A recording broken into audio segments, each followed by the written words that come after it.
नमस्कार साथियों, स्वागत करते हैं आप सभी का हिंदी पेडागोजी के इस बेहतरीन सेशन में। कैसे हैं आप सभी? तो आई होप बहुत ही अच्छे होंगे आप लोग और सीटेट की तैयारी ज़बरदस्त तरीके से कर रहे होंगे। तो साथियों, यहाँ पर हिंदी पेडागोजी के ऐसे 20 प्रश्न लेकर आए हैं जो आपके सीटेट एग्ज़ाम में ट्रेंड होता है। हिंदी पेडागोजी के प्रश्न यहीं से पूछे जाते हैं आपके सीटेट एग्ज़ाम में। तो चलिए क्लास को स्टार्ट करते हैं। आज का अपना पहला प्रश्न है, देखिएगा। आज का अपना पहला प्रश्न है कि बहुभाषी कक्षा से तात्पर्य है। बहुभाषी कक्षा से क्या तात्पर्य है? तो आप सभी के माइंड में ये जो है आंसर घूम रहा होगा। बहुभाषी का मतलब जहाँ पर बहुत सी भाषाएं होंगी। तो क्या आप ऑप्शन को देखिए और आंसर कीजिए कि बहुभाषी कक्षा से क्या तात्पर्य है। यहाँ पर हम 20 क्वेश्चन को 10 मिनट में कवर करने की कोशिश करेंगे। जिस कक्षा में प्रत्येक बच्चे की घर की बोली को सम्मान दिया जाता है, क्या वो कक्षा बहुभाषी होती है? जहाँ बहुत सी भाषाओं का अध्यापन किया जाता है। जिस कक्षा में शिक्षक शिक्षिका 2 या 2 से अधिक भाषाएं पढ़ लिख सकते हैं, या फिर जिस कक्षा में कम से कम 2 भाषाओं में पाठ्यपुस्तक उपलब्ध हो। तो यहाँ पर आपका विकल्प कौन सा लॉक होगा? बी ऑप्शन लॉक होगा या फिर डी ऑप्शन लॉक होगा? कौन सा विकल्प लॉक होगा? तो भाई जिन्होंने ए ऑप्शन को लॉक किए हैं वो बिल्कुल सही है। बहुभाषी का मतलब होता है जिस कक्षा में प्रत्येक बच्चे की घर की बोली को सम्मान दिया जाता है। घर की बोली, उनकी मातृभाषा को सम्मान दिया जाता हो। अगर बच्चे जो है अलग अलग पृष्ठभूमि से आते हैं और हर बच्चे की घर की बोली को सम्मान दिया जाता है तो कक्षा खुद में खुद बहुभाषी हो जाएगी। तो यहाँ पर ए ऑप्शन लॉक हो जाएगा। यहाँ पर बी ऑप्शन को मत लॉक करिएगा जहाँ बहुत सी भाषाओं का अध्यापन किया जाता है। ठीक है, प्रश्न नंबर 2 को देखिएगा। प्रश्न नंबर 2 क्या कह रहा है कि प्राथमिक स्तर पर हिंदी भाषा का आकलन करते समय आप किसे सर्वाधिक महत्वपूर्ण मानते हैं? अगर आप 1 से 5 में बच्चों को हिंदी भाषा पढ़ा रहे हैं और आपको हिंदी भाषा का आकलन करना हुआ तो आप किसे सर्वाधिक महत्वपूर्ण मानते हैं? मौखिक अभिव्यक्ति को, लिखित परीक्षा, जांच सूची या फिर साक्षात्कार? तो क्या ये सारी चीज़ें बच्चा कर सकता है? नहीं कर सकता, क्योंकि 1 से 5 की बात की जा रही है। बच्चा क्या है, बहुत छोटा है। जब बच्चा बहुत छोटा है तो मौखिक अभिव्यक्ति वो बोल तो सकता है, अपनी बातों को आपके सामने प्रस्तुत कर सकता है, अभिव्यक्ति कर सकता है। तो इसलिए जो सर्वाधिक महत्वपूर्ण होगा वो होगा मौखिक अभिव्यक्ति। बच्चा किस तरीके से बात कर रहा है, ए ऑप्शन को लॉक करिए। प्रश्न नंबर 3 को देखिएगा कि बच्चों में भाषा प्रयोग की दक्षता विकसित करने के लिए आवश्यक है। अगर बच्चों में भाषा प्रयोग की दक्षता विकसित करना चाहते हैं तो उसके लिए क्या आवश्यक है? उन्हें सुनने और बोलने की पूरी आज़ादी हो, उन्हें कविताएं याद हो, उन्हें मुहावरे याद हो, वे किसी वक्ता के साथ रहते हों। तो देखिए, जब बात की जा रही है कि भाषा दक्षता विकसित करना, भाषा प्रयोग की दक्षता विकसित करना, तो किसी वक्ता के साथ रहते हों, इससे ये ज़रूरी तो नहीं उसमें भाषा की दक्षता विकसित हो जाए। बिल्कुल डी ऑप्शन यहाँ पर कट जाएगा। और याद करना, कंठस्थ करना हमेशा क्या होता है, निगेटिव होता है। ए ऑप्शन आपका लॉक हो जाएगा कि अगर आप भाषा प्रयोग की दक्षता विकसित करना चाहते हैं बच्चों में तो उन्हें सुनने और बोलने की पूरी आज़ादी हो। ठीक है, प्रश्न नंबर 4 को देखिएगा। प्रश्न नंबर 4 को देखिएगा कि उच्च प्राथमिक स्तर पर हिंदी भाषा शिक्षण का एक सर्वाधिक महत्वपूर्ण उद्देश्य है। उच्च प्राथमिक स्तर पर, यहाँ 6 से 8 की बात की जा रही है कि उच्च प्राथमिक स्तर पर हिंदी भाषा शिक्षण का एक सर्वाधिक महत्वपूर्ण उद्देश्य क्या है? बच्चों में कहानियों को शब्दशः दोहराने की दक्षता का विकास करना, बच्चों को व्याकरण के नियमों को कंठस्थ करवाना, बच्चों को पाठों के अंत में दिए गए उदाहरणों का अभ्यास करवाना, या फिर बच्चों में समझ के साथ पढ़ने और लिखने की क्षमता का विकास करना। यहाँ पर कौन सा आंसर लॉक होगा? यहाँ पर कौन सा आंसर लॉक होगा? ठीक है, कंठस्थ करवाना तो गलत है, नियम रटाना गलत है। ठीक है, आप चीज़ों को दोहरा रहे हैं, ये भी आपका निगेटिव है। अभ्यास करवाना ये भी इतना पॉजिटिव नहीं, लेकिन बच्चों में समझ के साथ पढ़ने और लिखने की क्षमता का विकास करवाना सर्वाधिक महत्वपूर्ण उद्देश्य है। प्रश्न नंबर 5 को देखिएगा कि भाषा सिखाने का सही क्रम है। एक तो भाषा सीखने का सही क्रम होता है और दूसरा भाषा सिखाने का सही क्रम। भाषा सिखाने का मतलब ये नहीं कि एक शिक्षक बच्चों को भाषा सिखा रहा है, और सीखने का मतलब बच्चा भाषा को सीख रहा है। ठीक है, तो बच्चा भाषा को क्रमिक रूप से नहीं सीखेगा, लेकिन एक शिक्षक भाषा को क्रमिक रूप से सिखा सकता है। तो यहाँ पर बात की जा रही है कि भाषा सिखाने का सही क्रम क्या है? श्रवण कौशल है ना, श्रवण कौशल होता है, उसके बाद वाचन, पठन और लेखन। तो यहाँ पर बात की जाएगी सुनना, बोलना, पढ़ना और लिखना। ठीक है, सुनना, बोलना, पढ़ना और लिखना भाषा सिखाने का सही क्रम है। आपका बी ऑप्शन लॉक हो जाएगा। तो साथियों, क्लास कैसी लग रही है? अगर अच्छी लग रही है तो फटाफट से आप क्लास को लाइक कर दीजिए वीडियो को, और अपने दोस्तों में शेयर कर दीजिए, जिससे और भी लोग क्लास से जो है जुड़ते रहें। प्रश्न नंबर 6 को देखिएगा। प्राथमिक स्तर पर भाषा सीखने सिखाने की प्रक्रिया में किसकी उपेक्षा बिल्कुल नहीं की जा सकती? 1 से 5 की बात की जा रही है, और 1 से 5 में अगर आप बच्चों को भाषा सिखा रहे हैं तो किसकी उपेक्षा बिल्कुल नहीं की जा सकती? शिक्षक के शास्त्रीय ज्ञान की, बच्चों के भाषिक पृष्ठभूमि की, बच्चों की सामाजिक श्रेणी की, बच्चों के पाठ्य पुस्तकीय ज्ञान की। और यहाँ पर देखिए निगेटिव पूछा गया है कि किसकी उपेक्षा बिल्कुल नहीं की जा सकती। तो आप शिक्षक के शास्त्रीय ज्ञान की उपेक्षा कर सकते हैं, ठीक है। बच्चों की सामाजिक श्रेणी की भी आप उपेक्षा कर सकते हैं, बात कर सकते हैं। बच्चों के पाठ्य पुस्तकीय ज्ञान पर भी आप उपेक्षा कर सकते हैं कि इस सब्जेक्ट में आपका ए टॉपिक वीक है, ठीक है। लेकिन बच्चों के भाषिक पृष्ठभूमि की उपेक्षा नहीं की जा सकती, यही आपका निगेटिव है। क्यों? क्योंकि बच्चा किसी भी पृष्ठभूमि से आता हो, सभी बच्चों को हक है पढ़ाई करने का, उनका अधिकार है। तो बच्चों की भाषिक पृष्ठभूमि की उपेक्षा नहीं कर सकते आप, वो बच्चा किसी भी पृष्ठभूमि से आता हो, ठीक है। बी ऑप्शन इसलिए आपका निगेटिव हो जाएगा, बी ऑप्शन लॉक हो जाएगा। आई होप कि आप लोग समझ रहे होंगे। प्रश्न नंबर 7 को देखिएगा। रूपा बड़े समूह के सामने अपनी बात कहते समय अटकती है, एक शिक्षक के रूप में आप उसकी सहायता कैसे करेंगे? जब बड़े समूह के सामने अपनी बात कहते समय अटकती है तो भैया पहले आपकी जो टीचिंग होती है, माइक्रो टीचिंग, पहले क्या कम लोगों, है ना, कम लोगों में, उसके बाद फिर ज़्यादा लोगों में, फिर स्कूलों में लग जाती है टीचिंग। तो पहले जो है बच्चों को क्या करिएगा, छोटे छोटे टुकड़ों में, यानी कि पहले कम लोगों के साथ उसको बात करने का मौका दीजिए, उसके बाद ज़्यादा लोगों के साथ, फिर कहीं भी वो बात को कर सकती है। तो यहाँ पर प्रारंभ में छोटे छोटे समूह में बात करने के भरपूर अवसर दीजिए, और अवसर वाला आपका हमेशा पॉजिटिव होता है, उसके आगे आपको पढ़ने नहीं है। प्रश्न नंबर 8 को देखिएगा। शिक्षार्थी अपनी बुनियादी पठन कुशलताओं का निर्माण कर सके, बच्चे अपनी बुनियादी पठन कुशलताओं का निर्माण कर सके, इसके लिए एक शिक्षक द्वारा शिक्षार्थियों को मदद करने की ज़रूरत है। बच्चे जो है अपनी बुनियादी पठन कुशलताओं का निर्माण कर सके, इसके लिए शिक्षक जो है विद्यार्थियों की सहायता कैसे करे? व्यक्तिक और विभेदी का अन्वेषण के साथ, क्या विभेद करके उसकी सहायता कर सकते हैं? कक्षा विशेष के सीखने के प्रतिफल को प्राप्त करने के लिए उन्हें मानक परीक्षण देने के लिए, वैविध्यपूर्ण तकनीक का प्रयोग करने के लिए, या फिर पठन से पूर्व नवीन एवं चुनौतीपूर्ण शब्दावली के साथ। तो यहाँ पर आपका पॉजिटिव आंसर क्या होगा? देखो ऐसा लग रहा है कि यहाँ पर हम पॉजिटिव आंसर को क्या लॉक करें, लेकिन आपका जो पॉजिटिव आंसर होगा वो होगा सी विकल्प। क्यों होगा? क्योंकि अगर आप चाहते हैं कि बच्चा जो है बुनियादी कुशलताओं का निर्माण कर सके, तो उसके लिए विभिन्न टेक्नोलॉजी का प्रयोग, विभिन्न जो है बहुत सारी आप कह सकते हैं कि बच्चा जिसमें रुचि ले उस चीज़ का आप ज़्यादा से ज़्यादा प्रयोग करिए। जैसे किसी चीज़ को पढ़ाने के लिए आप उस उपकरण का प्रयोग करते हैं, सैंपट का प्रयोग करते हैं, बहुत सारी चीज़ों का प्रयोग करते हैं, वैसे जो है बच्चों को पढ़ाने के लिए, बुनियादी कुशलताओं का विकास करने के लिए बच्चों में टेक्नोलॉजी तकनीक का प्रयोग कर सकता है। तकनीक के अंदर बहुत सारी चीज़ें आ जाती है, तो इसलिए सी ऑप्शन यहाँ पर लॉक हो जाएगा। सामग्री जिसको कह सकते हैं आप, सामग्री का प्रयोग, ठीक है। प्रश्न नंबर 9, एक से अधिक भाषा का ज्ञान अगर आपको हिंदी बोलना आता है, आपको हिंदी बोलना अच्छे से आता है, सभी को आता है, ठीक है, लेकिन आपको अंग्रेजी नहीं आता और आपको हिंदी के माध्यम से आप अंग्रेजी को सीख गए, तो अंग्रेजी वालों के साथ भी आप तालमेल बैठा सकते हो। तो एक से अधिक भाषा का ज्ञान भाषा कक्षा में शिक्षक के ऊपर एक बोझ बन जाता है। नवीन कक्षा में सीखते समय शिक्षार्थी को उसके समरूप करता है। नवीन भाषा के सीखने सिखाने में मदद करता है। बिल्कुल आपको हिंदी आता है तो अंग्रेजी हिंदी के माध्यम से आप सीख सकते हैं, तो इसलिए आपका सी ऑप्शन लॉक हो जाएगा। देखो, जिसको हिंदी आता है सबसे ज़रूरी है मातृभाषा हिंदी।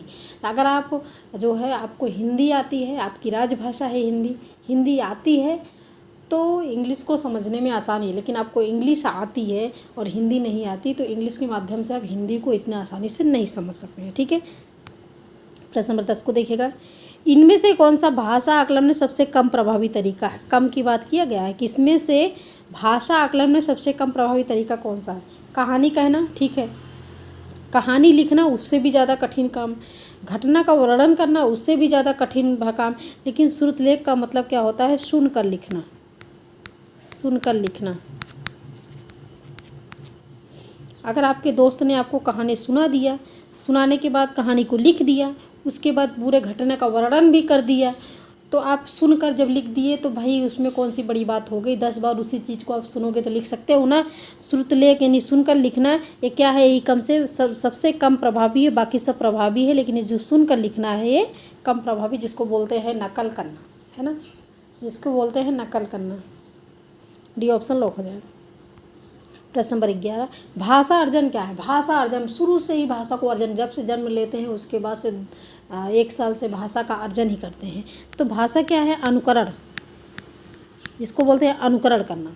भाषा के लिए हमें कोई कहीं विद्यालय जाने की ज़रूरत नहीं पड़ती है, हम घर में ही भाषा को सीख सकते हैं। किसके द्वारा? अनुकरण के द्वारा, क्योंकि ये एक नियमबद्ध व्यवस्था है। शुरू से ही भाषा को सीखते चले जाते हैं, माता पिता का अनुकरण करते हैं, गांव समाज का अनुकरण करके भाषा को हम सीखते हैं। तो वही क्या है? भाषा अर्जन क्या है? सहज, स्वाभाविक होता है, प्रयासपूर्ण होता है, इसके लिए कोई प्रयास नहीं करना पड़ता। शिक्षा की आवश्यक स्थिति की मांग करता है, या फिर भाषा की कक्षा में ही संभव है कि भाषा की कक्षा में सिर्फ भाषा अर्जन हो सकता है? नहीं, बिल्कुल नहीं। ए ऑप्शन है, सहज है भाई, स्वाभाविक होता है, ठीक है। ये स्वाभाविक होता है, सभी बच्चा जो है जैसे देखता है, देखते देखते वो भाषा को अर्जित करता चला जाता है, तो इसलिए सहज स्वाभाविक होता है भाषा अर्जन। प्रश्न नंबर 11 का ए ऑप्शन लॉक हो जाएगा। प्रश्न नंबर 12 को देखिएगा।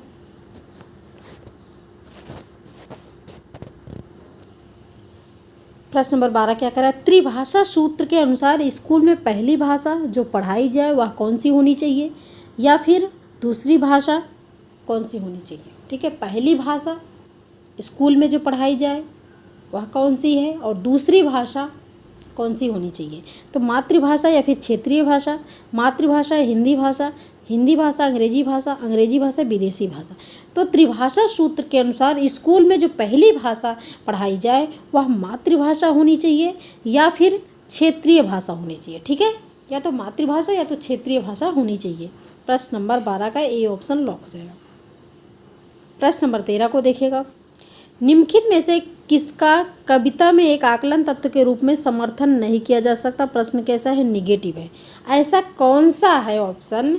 अगर आप कविता का आकलन कर रहे हैं तो उसका कोई बहुत बड़ा रोल नहीं होता है, समर्थन नहीं होता है, निगेटिव के साथ आपका आंसर निगेटिव होगा, ठीक है। आप क्वेश्चन को नहीं समझ पा रहे हैं। ऐसा कौन सा ऑप्शन है जो कविता के आकलन करने में प्रभावी नहीं है? आप कह सकते हैं कि उसका कोई जो है बहुत बड़ा हाथ नहीं है। तो व्याकरण का, शब्द भंडारण का, काव्यात्मक उपकरण का, फिर कविता की अंतर्वस्तु। देखिए, कविता जो होती है आपकी वो होती है लयात्मक, ठीक है, कविता को आप लय से पढ़ते हैं। और एक चीज़ और, कहानी जो होती है, कहानी को आप बिना बोले पढ़ सकते हैं मन में, जिसको कहते हैं मौन वाचन। मन में आप कहानी को पढ़ सकते हैं, लेकिन कविता को आप मन में नहीं पढ़ सकते, कविता को आप बोल कर पढ़ते हैं, ठीक है। कविता को बोल कर पढ़ते हैं और कहानी को मन में पढ़ सकते हैं। तो कविता में क्या होता है? कविता की अंतर वस्तु भी होती है, सिंपल सी बात है, कविता की अंतर वस्तु होती है, कविता को आप किस तरीके से पढ़ा सकते हैं। उसके बाद काव्यात्मक उपकरण भी होता है, कविता को आप किस सामग्री के साथ बच्चों के सामने प्रस्तुत कर सकते हैं।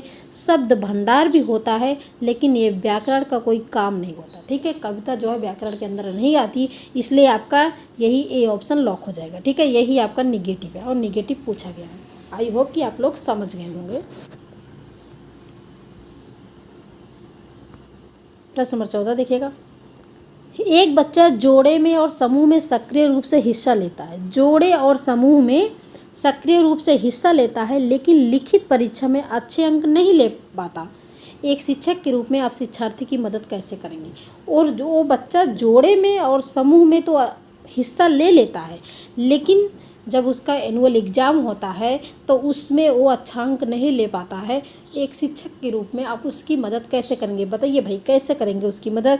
तो उसकी सामाजिक अंतःक्रिया की प्रशंसा करते हुए, क्या प्रशंसा करने से उसकी मदद हो जाएगी? बच्चे के माता पिता को यह स्पष्ट करते हुए कि लेखन में उसकी कोई रुचि नहीं है। क्या आपका यही रिस्पॉन्सिबिलिटी बनती है कि आप बच्चे के माता पिता को सीधा सीधा कह दो कि उसका कोई रुचि नहीं है। जब बच्चा का रुचि नहीं है तो भाई आप किस लिए हमेशा जो है फर्स्ट प्रायोरिटी बच्चों की होती है, शिक्षक तो बाद में होता है। अगर बच्चा फेल हुआ, बच्चे का नंबर कम आया तो दोष किसको जाएगा? एक शिक्षक को जाएगा। ठीक है, माता पिता से अनुरोध करते हुए कि उसकी पढ़ाई में मदद करें या फिर उसको नियमित परीक्षण देते हुए ताकि वह सुधार कर सके। तो यहाँ पर क्या होगा? उसको नियमित परीक्षण देते हुए ताकि वह सुधार कर सके। तो यहाँ पर उसका आंसर क्या होगा?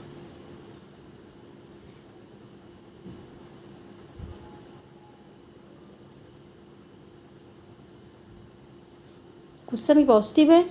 एक बच्चा जोड़े में और समूह में सक्रिय रूप से हिस्सा लेता है लेकिन लिखित परीक्षा में अच्छे अंक नहीं ले पाता। एक शिक्षक के रूप में उस शिक्षार्थी की मदद कैसे करेंगे? तो माता पिता से यह अनुरोध करते हुए कि वे उसकी पढ़ाई में मदद करें। ठीक है, उसकी सामाजिक अंतःक्रिया की प्रशंसा करते हुए बच्चे के माता पिता को स्पष्ट करते हुए कि लेखन में उसकी कोई रुचि नहीं है, उसको नियमित परीक्षण देते हुए ताकि वह सुधार कर सके। तो यहाँ पर देखिएगा सी ऑप्शन या फिर डी ऑप्शन लॉक हो सकता है। सी या फिर डी, माता पिता से अनुरोध करते हुए कि वे उसकी पढ़ाई में मदद करें या फिर उसको नियमित परीक्षण देते हुए ताकि उस नियमित परीक्षण तो नहीं दे सकते, लेकिन सी ऑप्शन यहाँ पर लॉक हो जाएगा। ठीक है, सी ऑप्शन यहाँ पर लॉक हो जाएगा। प्रश्न नंबर 15 बताइएगा। प्रश्न नंबर 15, प्राथमिक स्तर के बच्चों में डॉट डॉट और डॉट डॉट के माध्यम से लेखन कौशल का विकास किया जाता है। प्राथमिक स्तर 1 से 5 की बात की जाती है, या फिर कह दीजिए कि बच्चा बहुत जब छोटा होता है तो उसको आप कोई पेन दे दीजिए, तो बच्चा आड़ी टेढ़ी रेखा खींचेगा खूब सारी। आजकल तो बच्चे खूब सारा ड्राइंग करते हैं, है ना। तो आड़ी टेढ़ी जब रेखा खींचता है तो प्राथमिक स्तर के बच्चों में रेखांकन और चित्रांकन के माध्यम से लेखन कौशल का विकास किया जा सकता है। सी ऑप्शन सही हो जाएगा। ठीक है, जो रेखांकन मतलब कोई रेखा खींचते हैं, चित्र बनाते हैं, ड्राइंग करते हैं, ये भी लेखन कौशल के अंतर्गत ही आता है। बच्चों को ड्राइंग करना बहुत पसंद है। प्रश्न नंबर 16, प्राथमिक स्तर पर भाषा सीखने सिखाने की सबसे पहली शर्त है। प्राथमिक स्तर पर भाषा सीखने सिखाने की सबसे पहली शर्त क्या है? सरल पाठ्य पुस्तक, निवेश समृद्ध संप्रेषण का वातावरण, बाल साहित्यकारों का साहित्य, फिर चार्ट पोस्टर से सुसज्जित कक्षा। तो यहाँ पर जो सबसे पॉजिटिव आंसर होगा, बच्चे को आप संप्रेषण का समृद्ध वातावरण दीजिए। ठीक है, बी ऑप्शन लॉक हो जाएगा। प्रश्न नंबर 17, प्राथमिक स्तर पर पढ़ने वाली सुनीता अपनी कक्षा के बच्चों को प्रतिदिन एक कहानी पढ़कर सुनाती है और उस पर चर्चा करती है। आप इस कक्षा के बारे में क्या कहेंगी? बच्चों को, सुनीता नाम की कोई स्टूडेंट है जो बच्चों को प्रतिदिन एक कहानी पढ़कर सुनाती है और उस पर चर्चा करती है। आप इस कक्षा के बारे में क्या कहेंगे? कहानी सुनाने से के समय नष्ट हो जाता है। कहानी पर चर्चा भाषा विकास को अवरुद्ध करती है, क्या रुकावट पैदा करती है? पढ़ने और मौखिक अभिव्यक्ति का विकास हो रहा है। सुनीता अपने शिक्षक प्रशिक्षण की रीतियों को निभा रही है। भाई नहीं, अगर वो कहानी सुना रही है तो पढ़ने और मौखिक अभिव्यक्ति का विकास हो रहा है। सी ऑप्शन लॉक हो जाएगा। प्रश्न नंबर 18 को देखिएगा। प्रथम भाषा वह भाषा है जो बच्चे, आप सभी को पता है कि प्रथम भाषा कौन सी भाषा है? तो मातृभाषा है। और मातृभाषा के लिए कोई बच्चा विशेष प्रयास नहीं करता है, खुद में खुद अनुकरण के द्वारा भाषा को सीख जाता है। ठीक है, तो यहाँ पर बिना विशेष प्रयास किए अपने आसपास के परिवेश से अर्जित की जाती है, वही आपकी प्रथम भाषा है। ठीक है, बी ऑप्शन। आप विशेष प्रयास नहीं, ए ऑप्शन को नहीं लॉक करिएगा। प्रश्न नंबर 19, बोली और लहजे के बारे में कौन सा कथन सही है? बोली क्या होती है? जो हम बोल रहे हैं, इसका मतलब हम आपसे बात कर रहे हैं। आपके कमेंट्स जो हैं वो हमें मोटिवेट करते हैं और कमेंट के द्वारा ही हम आप लोगों से जुड़े हैं, आपसे बात करते हैं। ठीक है, तो बोली और लहजे के बारे में कौन सा कथन सही है? बोली वो है जो हम बोलते हैं, लहजा वो है हम बोली को किस तरीके से बोलते हैं। ठीक है, कोई बोलता है तो वही बोली आपकी बोली ही है जो आपको आपका दोस्त भी बन सकता है और दुश्मन भी बना सकता है। ठीक है, तो वही तरीका होता है। लहजे का मतलब तरीका ही होता है। तो बोली और लहजे के बारे में कौन सा कथन सही है? बोली वास्तविक भाषा शब्द से संबंध रखती है, जबकि लहजा भाषा कैसे बोली जाती है उस तरीके से संबंधित है। लहजा वास्तविक भाषा से संबंधित, जबकि बोली भाषा बोलने के तरीके से नहीं। बोली भाषा तरीके से नहीं बोली जाती, ये जो लहजा है ना ये तरीके से, तो लहजा भाषा कैसे बोली जाती है उस तरीके से संबंधित है। ए ऑप्शन लॉक हो जाएगा। ठीक है। प्रश्न नंबर 20, भाषा एक है। भाषा एक क्या है? भाषा एक जटिल प्रक्रिया है, समस्यात्मक वस्तु है, तार्किक व्यवस्था या फिर नियमबद्ध व्यवस्था है। तो भाषा एक नियमबद्ध व्यवस्था है। भाषा एक जो है परिवर्तनशील है।